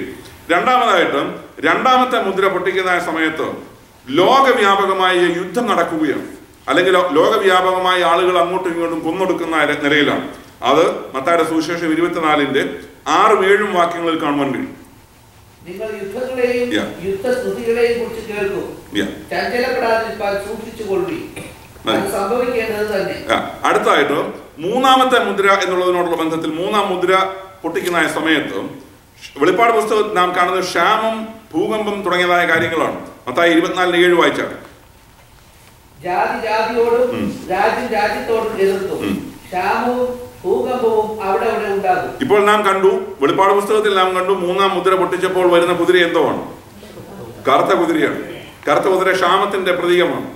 അപ്പോൾ യേശുക്രിസ്തു പറഞ്ഞതുമായിട്ട് ചേർന്ന് ഇത് പോകുന്നു. യേശുക്രിസ്തു പറഞ്ഞതിൽ തന്നെ കാണുന്നത് ക്ഷാമവും ഭൂകമ്പവും ഒക്കെ ഉണ്ടാകും എന്ന് പറഞ്ഞു. നാലാമത്തെ മുദ്ര എന്ന് പറയുന്നത് മരണത്തെ കാണിക്കുന്നതാണ്. അത് മത്തായി 24-7 കാണുവാൻ കഴിയും. ജാതി ജാതിയോടും രാജ്യം രാജ്യത്തോടും എതിർക്കും, ക്ഷാമവും ഭൂകമ്പവും അവിടെ അവിടെ ഉണ്ടാകും, എങ്കിലും ഇതൊക്കെയും ഈറ്റുനോവിന്റെ ആരംഭം. അപ്പോൾ യാതിയോട് എതിർക്കുക, രാജ്യം രാജ്യത്തോട് എതിർക്കുക, പരസ്പരം കൊല്ലുക എന്നുള്ളതായ നിലയിൽ മരണം എന്ന് പറയുന്ന വിഷയം നാം അവിടെ കാണുന്നു. അപ്പോൾ ഇതെല്ലാം അവിടെ കർത്താവ് പറഞ്ഞു, ഇതെല്ലാം എന്താണ്? ഈറ്റുനോവിന്റെ ആരംഭമാണ്. അപ്പോൾ ഒരു സ്ത്രീയുടെ പ്രസവ വേദന ആരംഭിക്കുന്നത് പോലുള്ളതായ കാര്യങ്ങളായിട്ട് ഈ പറഞ്ഞപ്പെട്ട കാര്യങ്ങളെല്ലാം നിൽക്കുന്നുള്ളൂ. അതിന്റെ വേദനയുടെ കാഠിന്യത്തിലേക്ക് ഇതുവരെ വന്നിട്ടില്ല. അപ്പോൾ ഈ വെളിപ്പാട് പുസ്തകത്തിലെ മുദ്രകൾ തുറക്കുമ്പോൾ ഓരോ സംഭവങ്ങളുള്ള ബന്ധത്തിൽ നാം പഠിക്കുമ്പോൾ ഇതെല്ലാം അല്ലെങ്കിൽ വെളിപ്പാട് പുസ്തകത്തിലെ മഹോപദ്രവം എന്ന് പറയുന്ന അല്ലെങ്കിൽ 70ാമത്തെ ആഴ്ചവട്ടം എന്ന് പറയുന്നതിന്റെ ആദ്യത്തെ പകുതി എന്ന് പറയുന്നത് ഈറ്റുനോവ് പോലെ ഉള്ളൂ. വലിയ കുഴപ്പമൊന്നുമില്ലാതെ സമാധാനമായിട്ട് സ്വസ്ഥത എന്ന് പറയുന്നില്ല, എന്നാലും പ്രതീക്ഷിച്ചതുപോലെ പിന്നീട് രണ്ടാം പകുതിയിൽ നടക്കുന്നത് പോലുള്ളതായ ക്രൂരമായ കാര്യങ്ങൾ അല്ലെങ്കിൽ ഭീകരത ഉള്ളതായ കാര്യങ്ങൾ, ഭൂകമ്പത്തിൻ്റെതായ ആധിക്യങ്ങൾ, അങ്ങനെയുള്ളതായ വലിയ വലിയ വിപത്തിലേക്കും ഘോരമായ കാര്യങ്ങളിലേക്കും ഒക്കെ രണ്ടാം ഭാഗം ആണ് നാം കാണുന്നത്. അഞ്ചാമതായിട്ട് നാം കാണുന്നു യാഗപീഠത്തിന്റെ നിലയിൽ 5ാമത്തെ മുദ്ര പൊട്ടിക്കുമ്പോൾ യാഗപീഠത്തിന്റെ അടിയിൽ നിന്നും നിലവിളി നമുക്ക് കേൾക്കുവാൻ കഴിയും. അത് മത്തായിയുടെ സുവിശേഷം 24-9 ഒന്ന് വായിച്ചു. അപ്പോൾ അത് മഹോപദ്രവ കാലത്ത് അന്നുള്ളതായ യേശുക്രിസ്തുവിനെ പിൻപറ്റുവാൻ ആഗ്രഹിക്കുന്നവർക്ക്, അന്നുള്ള ആളുകൾക്ക് എന്തുണ്ടാകും? അന്ന് ഭൂമിയിലുള്ളതായ ആളുകൾക്ക് ഉപദ്രവം ഉണ്ടാകും എന്നുള്ളതിന്റെ തെളിവാണ്. അടുത്തായിട്ട് ആറാമത്തെ മുദ്രയോടുള്ള ബന്ധത്തിൽ നിൽക്കുന്നത് ആകാശം ഇരുണ്ടു പോകുന്ന അനുഭവങ്ങളൊക്കെയാണ്. അത് 24-29 വായിച്ചാൽ. മത്തായി 24-29. ആ കാലത്തിലെ കഷ്ടം കഴിഞ്ഞ ഉടനെ സൂര്യൻ ഇരുണ്ടു പോകും, ചന്ദ്രൻ പ്രകാശം കൊടുക്കാതിരിക്കും, നക്ഷത്രങ്ങൾ ആകാശത്ത് നിന്ന് വീഴും. ഇത് നാം വെളിപ്പാട് പുസ്തകത്തിലെ 6ാമത്തെ മുദ്ര പൊട്ടിക്കുമ്പോൾ കാണാൻ പോകുന്ന കാര്യങ്ങളാണ്. ഇനി 7ാമത്തെ മുദ്ര പൊട്ടിക്കുന്ന സമയത്ത് 24-8 വായിച്ചാൽ. അപ്പോൾ ഇവിടെ നമ്മൾ വായിച്ച വാക്യം തന്നെ ഈറ്റുനോവിന്റെ ആരംഭം എന്നതിൽ 7ാമത്തെ മുദ്രയോടുകൂടിയാണ് അതിന്റെ കാഠിന്യതയിലേക്ക് പ്രവേശിക്കുന്നത് എന്നുള്ളത് നിങ്ങൾ ഓർക്കണം. നമുക്ക് 3ാം മുദ്രയോടുള്ള ബന്ധത്തിലുള്ള ഭാഗത്തേക്ക് വരാം. അതിനുള്ള സമയമേ നമ്മുടെ മുമ്പിൽ ഇനിയും ഉള്ളൂ. 3ാം മുദ്ര പൊട്ടിക്കുന്ന സമയത്ത് വരിക എന്ന് 3ാം ജീവി പറയുന്നത് ഞാൻ കേട്ടു. അപ്പോൾ ഞാനൊരു കറുത്ത കുതിരയെ കണ്ടു. അപ്പോൾ ക്ഷാമത്തിന്റെ പ്രതീകമാണ്. അതിന്മേൽ ഇരിക്കുന്നവൻ ഒരു തുലാസ് കയ്യിൽ പിടിച്ചിരുന്നു. അപ്പോൾ റേഷൻ സിസ്റ്റത്തിലേക്ക് സംഗതി വന്നു. ആഹാരത്തിന് കടുത്ത നിയന്ത്രണം, സമൃദ്ധി ഇല്ലാതായി, ഭക്ഷണ കാര്യങ്ങളിലൊക്കെ ഭയങ്കരമായ റെസ്ട്രിക്ഷൻസ് ആണ്. കാര്യം മാർക്കറ്റിൽ ഇഷ്ടം പോലെ സാധനങ്ങൾ വാങ്ങാനില്ല, പണമുണ്ടെങ്കിൽ പോലും കിട്ടുകയില്ല, കാരണം സാധനങ്ങൾ ലഭ്യമല്ല എന്നുള്ളതാണ്. അപ്പോൾ ആളുകൾക്ക് തൂക്കി കൊടുക്കുകയാണ്, ആഹാരം തൂക്കി കൊടുക്കുകയാണ്. അപ്പോൾ വാഹനത്തിന്റെ മേളിൽ ഈ കുതിരപ്പുറത്തിരിക്കുന്ന കറുത്ത കുതിരയുടെ മേളിൽ ഇരിക്കുന്ന ഒരു ത്രാസുമായിട്ടാണ് ഇരിക്കുന്നത്. ത്രാസിന് പല അടയാളങ്ങളുണ്ട്. ഒന്ന് തൂക്കുന്നതിനുള്ള ബന്ധത്തിലാണ് ത്രാസ് നിൽക്കുന്നത്. നീതിയുടെ ചിഹ്നം എന്നുള്ള നിലയിലും ത്രാസ് ഉപയോഗിക്കുന്നു. അപ്പോൾ ഇവിടെ തൂക്കി സാധനങ്ങൾ കൊടുക്കാൻ വേണ്ടി ത്രാസും കയ്യിൽ പിടിച്ചുകൊണ്ട് ഇവൻ ഈ കുതിരപ്പുറത്ത്, കറുത്ത കുതിരയുടെ പുറത്തിരിക്കുകയാണ്. കാരണം അത്രമാത്രം ഭക്ഷണ സാധനങ്ങൾക്ക് ക്ഷാമമുണ്ട്. അപ്പോൾ ഇതിന് വിലയും നിശ്ചയിച്ചിട്ടുണ്ട്. ആ വില എന്താണെന്ന് നോക്കൂ. അവിടെ ഒരു പണത്തിന് 1 ഇടങ്ങഴി ഗോതമ്പ്, 1 പണത്തിന് 3 ഇടങ്ങഴി യവം. അപ്പോൾ നമ്മുടെ വീടിലെ അംഗസംഖ്യ അനുസരിച്ചാണ് ഇവിടുത്തെ കച്ചവടം നടക്കുന്നത്. ഇത്ര കിട്ടത്തുള്ളൂ. 1 ഇടങ്ങഴി ഗോതമ്പ് വേണം മേടിക്കാൻ. 1 പണത്തിന് 1 ഇടങ്ങഴി ഗോതമ്പ്. 1 പണം എന്ന് പറയുന്നത് 1 ദിവസത്തെ കൂലിയാണ്. ഒരാളിന് 1 ദിവസത്തെ അന്നത്തെ കൂലിയാണ്. ചില വേദശാസ്ത്രികൾ അഭിപ്രായപ്പെടുന്നത് ഇന്നത്തെ മാർക്കറ്റ് വാല്യൂവിന്റെ 12 മടങ്ങായിരിക്കും അന്ന് വില തന്നെ. ഇപ്പോൾ നമുക്ക് കിട്ടുന്ന സാധനങ്ങളുടെ 12 മടങ്ങ്. നിങ്ങൾ അങ്ങനെ സങ്കല്പിച്ച് നോക്കിയോ, അപ്പൊ എന്തൊരു വിലയായിരിക്കും. അപ്പോൾ അത്രമാത്രം ഉണ്ടെന്ന് വിചാരിച്ചു. അപ്പോൾ ഇവിടെ ഒരു പണത്തിന് ഒരിടങ്ങഴി ഗോതമ്പ്. അപ്പോൾ ഒരാൾ സിംഗിൾ ആണെങ്കിൽ, അല്ലെങ്കിൽ ഹസ്ബൻഡും വൈഫും മാത്രമേ ഉള്ളൂ, രണ്ടുപേരും ജോലിക്ക് പോവുകയാണ്, രണ്ടുപേർക്കും അല്പം നല്ല ആഹാരം കഴിക്കണമെന്നുണ്ടെങ്കിൽ ഗോതമ്പ് ലഭ്യമാണ്. ഒരിടങ്ങഴി ഗോതമ്പ് ഒരു ദിവസത്തേക്ക്. ഈ ഒരിടങ്ങഴി ഗോതമ്പ് ഒരു മനുഷ്യൻ ഒരു ദിവസം കഴിക്കാനുള്ളതേ ഉള്ളൂ. അവന്റെ എല്ലാ നേരത്തെ ആഹാരം കൂടെ വരുമ്പോൾ അതിനുള്ളതേ ഉള്ളൂ. അപ്പോൾ ഒരു മനുഷ്യൻ ജോലി ചെയ്താൽ അവന് മാത്രം, അല്ലെങ്കിൽ അവന്റെ വയറ് നിറയ്ക്കാനുള്ള ആഹാരം കൊടുക്കും. അപ്പോൾ കുഞ്ഞുങ്ങളുള്ളവൻ ചുറ്റി അവൻ എന്ത് മേടിക്കാൻ ഒക്കത്തില്ല, അവന് ഗോതമ്പ് മേടിക്കാൻ നോക്കില്ല. കാരണം അതിന് പണമില്ല. അവൻ ജോലി ചെയ്താൽ കിട്ടുന്നത്, സാധാരണക്കാരൻ ജോലി ചെയ്താൽ കിട്ടുന്നത് ഒരു പണമാണ്. ഒരു പണത്തിന് കിട്ടുന്നതെന്ന് പറയുന്നത് ഒരിടങ്ങഴി ഗോതമ്പാണ്. ആ ഒരിടങ്ങഴി ഗോതമ്പ് മേടിച്ചുകൊണ്ട് വീട്ടിൽ ചെന്നാൽ സംഗതി പ്രശ്നമാകും. അപ്പോൾ അതുകൊണ്ട് അവന് ഗോതമ്പ് മേടിക്കാൻ ഒക്കത്തില്ല. നല്ല ആഹാരം കഴിക്കണമെന്ന് വിചാരിച്ചാൽ നടക്കത്തില്ല. അപ്പോൾ പിന്നെ എന്താണ് പോംവഴി? അടുത്തത് അവനൊരു ഓപ്ഷൻ ഉണ്ട്. ഒരു പണത്തിന് ഒരിടങ്ങഴി ഗോതമ്പ്, ഒരു പണത്തിന് 3 ഇടങ്ങഴി യവം. ഗോതമ്പ് മേടിച്ചാൽ കുടുംബത്തിന് എല്ലാവർക്കും കൊടുക്കാൻ പറ്റാത്തത് കൊണ്ട് ഈ ഒരു കാര്യം ചെയ്തു, നീ എന്ത് മേടിച്ചു? 3 ഇടങ്ങഴി യവം അങ്ങ് മേടിച്ചു, ബാർലി. ഇതാ കന്നുകാലിക്ക് കൊടുക്കുന്ന ആഹാരമാണ് ഓർക്കണം നിങ്ങൾ. മനുഷ്യൻ കഴിക്കുന്നതിനേക്കാൾ കൂടുതൽ ഇവിടുത്തെ ഫാമിൽ കന്നുകാലിയെ ഫീഡ് ചെയ്യുന്നതിന് വേണ്ടിയുള്ള പ്രധാനപ്പെട്ട ഒരു വസ്തുവായിട്ടാണ് നിൽക്കുന്നത്. അവർ ഓർക്കണം. അപ്പോൾ ചുരുക്കത്തിൽ ഈ കുടുംബമുള്ളതായ ആളുകൾ, കുഞ്ഞുങ്ങളുമൊക്കെ ഉള്ളതായ അല്ലെങ്കിൽ കുടുംബസ്ഥരായ ആളുകൾ, ഇവരെ സംബന്ധിച്ചിടത്തോളം എന്തേ മേടിക്കാൻ ഒക്കത്തുള്ളൂ? ഈ പറയപ്പെടുന്ന ബാർലിയെ മേടിക്കാൻ ഒക്കത്തുള്ളൂ, യവം മേടിക്കാനേ ഒക്കത്തുള്ളൂ. കാര്യം അങ്ങനെയാണ് ഇതിന്റെ സംവിധാനം. കാര്യം അവർക്ക് 3 ഇടങ്ങഴി ഗോതമ്പ് കിട്ടത്തില്ല. കൂലി കിട്ടുന്ന ഒരു പണമാണ്. അതുകൊണ്ട് കിട്ടുന്നത് ഗോതമ്പ് മേടിക്കാൻ പോയ 1 ഇടങ്ങഴിയെ കിട്ടത്തുള്ളൂ. വീട്ടിൽ എല്ലാവർക്കും കൂടെ തികയത്തില്ല. അപ്പോൾ പിന്നെ ഉള്ളതെന്ന് ഓപ്ഷൻ എന്ന് പറയുന്നത് 3 ഇടങ്ങഴി യവം മേടിക്കുക എന്നുള്ളതാണ്. പക്ഷെ 3 ഇടങ്ങഴി യവം മേടിച്ചുകൊണ്ട് ഇത് സ്ഥിരം കഴിച്ചുകൊണ്ടിരുന്നാലുള്ള കുഴപ്പം, പോഷകാംശം ഒന്നും ശരീരത്തിൽ ചെല്ലുകയില്ല. മനുഷ്യൻ ശോഷിക്കും, മനുഷ്യൻ ശരീരത്തിൽ വിളറും. അപ്പോൾ ആ നല്ല ആഹാരങ്ങളൊന്നും കഴിക്കേണ്ട അവസ്ഥ ഉണ്ടാകുകയില്ല, നല്ല ആഹാരങ്ങൾ കിട്ടാനില്ല എന്നുള്ള അവസ്ഥയാണ്. ഓർക്കണം, ക്ഷാമം എത്ര ഭയങ്കരമാണെന്ന് ഓർത്തോണം. നമ്മൾ പഴയ നിയമത്തിൽ ഒരു ക്ഷാമം വന്ന സമയത്ത് പ്രാക്കാഷ്ടം വരെ മനുഷ്യൻ മേടിച്ചു. പ്രാക്കാഷ്ടം, കഴുതത്തല പിന്നെ സഹിക്കാം. പ്രാക്കാഷ്ടം മേടിച്ചേച്ച് അതൊന്ന് പ്രാക്കാഷ്ടം മേടിച്ചിട്ട് അത് കൊണ്ടുപോയി അരിച്ച് അതിൽ നിന്നും ധാന്യത്തിന്റെ നുറുക്ക് കിട്ടും. നിങ്ങൾക്ക് അയ്യോന്ന് വെക്കാം. പ്രാക്കാഷ്ടം മേടിച്ച അതിന് വേണ്ടിയാ. പ്രാവ് ധാന്യങ്ങൾ തിന്നുന്നതാണ് പ്രാവ്. അപ്പോൾ പ്രാക്കൾ പോയി ധാന്യങ്ങൾ ഉള്ളിടത്ത് പറന്ന് എന്ന് ധാന്യങ്ങൾ തിന്നേച്ച് വന്ന് അത് കാഷ്ടിക്കുന്ന, അതിന്റെ കാഷ്ടത്തിൽ ദഹിക്കാതെ കിടക്കുന്ന ചെറിയ ഞുറുക്കൾ കിട്ടും. അത് വെള്ളത്തിൽ കലക്കി കഴിയുമ്പോൾ ആ ഞുറുക്കൾ തിരിച്ചു കിട്ടും. അതെടുത്ത് മനുഷ്യൻ കഴിച്ചു. ഇത് ബൈബിളിൽ എഴുതിയേക്ക്. ഇത് ക്ഷാമം. നമ്മളിപ്പോ ഇവിടെ ഇരുന്നോണ്ട് ഇതൊക്കെ ഇതൊക്കെ വെക്കുന്നത് നമുക്കൊരവസ്ഥ വരട്ടെ. നമുക്ക് ഇപ്പോൾ തന്നെ ഈ ഹരിക്കെയിനും കാര്യങ്ങളൊക്കെ വരുമ്പോൾ ഓരോ സ്ഥലങ്ങളിൽ മനുഷ്യൻ ദുരിതം അനുഭവിക്കുന്നതും ബുദ്ധിമുട്ടുന്നതും ഒക്കെ വായിക്കുന്ന സമയത്ത് നമ്മൾ ഓർക്കണം, ഇവിടുന്ന് നമ്മളൊന്ന് ഷെൽട്ടറിൽ പോകുന്നൊരു അനുഭവം വരണം. നാം ഇവിടെ അടിച്ച് തകർത്ത് ഇതിലൂടെ ഒരു ഹരിക്കെയിൻ വന്ന് പോയി കഴിയുമ്പോൾ നമ്മൾ നമ്മുടെ വീടും നമ്മുടെ സകലതും വിട്ട് നമ്മളൊരു ഷെൽട്ടറിൽ പോയി കിടക്കുന്നെങ്കിൽ നമുക്ക് മനസ്സിലാകും നമ്മുടെ സൗകര്യങ്ങളൊക്കെ എത്രമാത്രം ഉണ്ടെന്നുള്ളത്. നമ്മൾ ഓർക്കണം. നമ്മളിപ്പോൾ ഒരു കംഫർട്ട് സോണിൽ ഇരിക്കുന്നത് കൊണ്ടാണ് നമുക്കിപ്പോൾ ഇതൊക്കെ കേൾക്കുമ്പോൾ ചിരി വരുന്നത്. എന്നാൽ വിഷയങ്ങളുടെ ഗൗരവം എന്ന് പറയുന്നത് ഇങ്ങനെയൊക്കെ ആയിക്കഴിഞ്ഞാൽ നമ്മൾ അതിനോട് ബന്ധപ്പെട്ട് പോകും. കാരണം എല്ലാവരും ഇത് കഴിക്കുന്നുണ്ടെങ്കിൽ പിന്നെ നമുക്ക് അഭിമാനം നോക്കേണ്ട കാര്യമില്ല. നമ്മുടെ കൂട്ടുകാരെല്ലാവരും ഇതൊക്കെ തന്നെയാണ് മേടിക്കുന്നത്, എല്ലാവരും അത് തന്നെ കഴിക്കുന്നത്. അങ്ങനെയാണ് പിന്നെ നമുക്ക് തന്നെ മാന്യതയ്ക്ക് കുഴപ്പമൊന്നുമില്ല എന്നുള്ള നിലയിലാണ്. അപ്പോൾ പോകട്ടെ. അപ്പോൾ ത്രാസിൽ കൊണ്ട് വരുന്നവൻ ഒരിടങ്ങഴി ഗോതമ്പേ തരത്തുള്ളൂ, 3 ഇടങ്ങഴി യവവേ തരത്തുള്ളൂ. ഇനി അടുത്തതായിട്ട് അത് കഴിഞ്ഞിട്ട് അപ്പോൾ എന്നാൽ എണ്ണയ്ക്കും വീഞ്ഞിനും കേട് വരുത്തരുത് എന്ന് 4 ജീവികളുടെ നടുവിൽ നിന്ന് ഒരു ശബ്ദം കേട്ടു. ഈ ശബ്ദം ആരുടെ? 4 ജീവികളുടെയും മധ്യത്തിൽ നിന്ന്. ഓർക്കണം, ഈ 4 ജീവികളുടെയും മധ്യത്തിലാണ് ആരുടെ സ്ഥാനം? കുഞ്ഞാടിന്റെ സ്ഥാനം അവിടെയാണ്. കുഞ്ഞാടാണ് മുദ്രകൾ തുറന്നത്. ഇവിടെ വന്നപ്പോൾ ക്ഷാമം ഇത്ര ഭയങ്കരമായി നിൽക്കുന്നു. ഈ സമയത്ത് പെട്ടെന്ന് കുഞ്ഞാടിന്റെ ഒരു ശബ്ദമുണ്ട്. കുഞ്ഞാടിന്റെ ശബ്ദം എന്നുള്ളതാണ് അതാണ് മനസ്സിലാക്കിയിരിക്കുന്നത്. കർത്താവിന്റെ ശബ്ദമാണെന്നുള്ള അഭിപ്രായമാണ്. അപ്പോൾ അവിടെ പെട്ടെന്നൊരു ശബ്ദം സിംഹാസനത്തിനടുത്ത് നിന്നും 4 ജീവികളുടെ മധ്യത്തിൽ നിന്നും ഒരു ശബ്ദം പുറപ്പെട്ടു. എന്ത് ചെയ്യരുത്?